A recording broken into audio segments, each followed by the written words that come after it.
Funny joke. क्या ये बीवियां शादी के बाद भी नाराज़ होकर अपने शौहर को व्हाट्सएप से ब्लॉक कर देती हैं?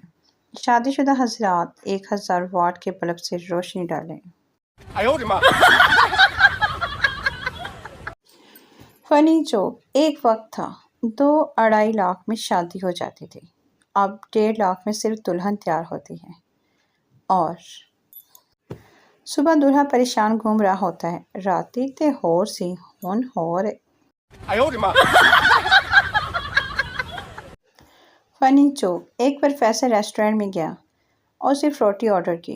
वेटर ने रोटी लाकर प्रोफेसर को दी और प्रोफेसर खाली प्लेट में रोटी डिबोकर खाने लगा। वेटर हैरान होकर, सर ये अब क्या कर रहे हो, प्लेट तो खाली है।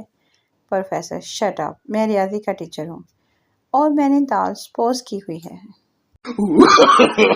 No, no, no, no. जो जिस तरह अंग्रेजी ज़बान में कुछ हरूफ साइलेंट यानी खामोश होते हैं, उसी तरह उर्दू में भी कुछ अल्फाज साइलेंट होते हैं। जब दुकानदार कहता है कि आपको ज़्यादा नहीं लगाऊंगा तो उसमें चूना साइलेंट होता है। रुखसती के वक़्त जब दूल्हा से कहा जाता है कि ख्याल रखना, इसमें अपना साइलेंट होता है। जब ये कहा जाता है कि हमारी लड़की तो गाय है गाय, तो इसमें सींगों वाली साइलेंट होता है।